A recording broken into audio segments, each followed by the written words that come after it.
Hey guys, welcome back to Wellington Life Vlogs, or hello if you're new. My name is Raven, and on this channel I like to talk about everything handmade, homemade, and cozy. And for this Homemade Wednesday, we are going to be trying a new recipe for mushroom Wellington. I've never had a proper Wellington because it's not something that we eat very often in the States, but I really wanted to try a vegetarian version of the beef Wellington. So I started off by washing my portobello mushrooms and then chopping them into smaller cube-sized pieces, cube-shaped pieces.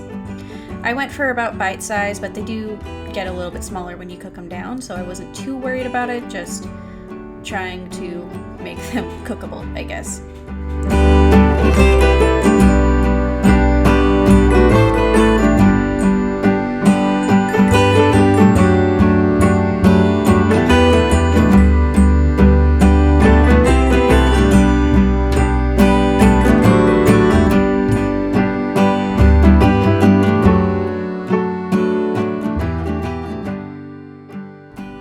Once the mushrooms were prepped, I went ahead and drizzled some grapeseed oil or whatever oil you wanted to try in a large frying pan, and I started sauteing some red onions. I like to prep my onions and peppers and basic vegetables that we use throughout the week ahead of time, so that was already done and I didn't film it to show you.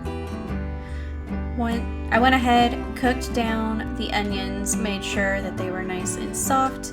I love red onions, but you could probably use yellow onions too. And then I went ahead and added in the mushrooms. I cooked those down. The goal was to try and cook out the moisture, but there was just so much mushroom that it did not end up working out that way.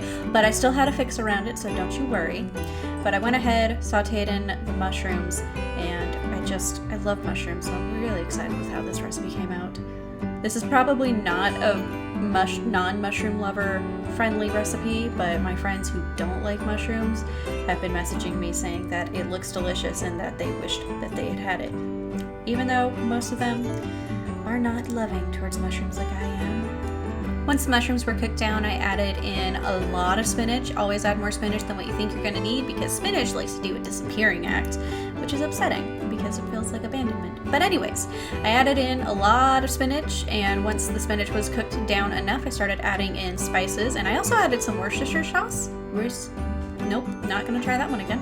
I added in some W sauce, and I also added in garlic, cumin, basil, and I might have added in some other things, but really you're just doing it to taste. So whatever you like with mushrooms and spinach, just go ahead, add it here. And I also added in some cornstarch because there was a lot of moisture and I didn't want my pastry to be super soggy and leaky.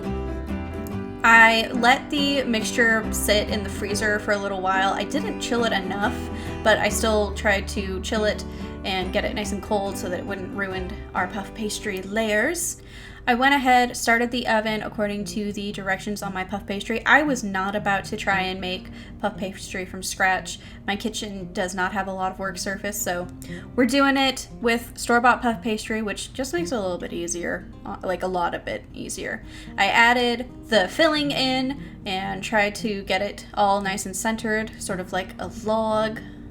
I decided to go ahead and trim out the corners of the pastry just to keep it from becoming sort of really doughy, and I'm not quite sure what the proper word is, but I trimmed out the corners and then started wrapping. I went with the long ends and then wrapped in the middle. Because my mixture wasn't chilled properly enough, I decided it was not worth trying to flip because I could tell that the pastry was getting kind of melted pretty quickly, so I added an egg wash and threw that bad boy in the oven to get nice and golden brown and beautiful.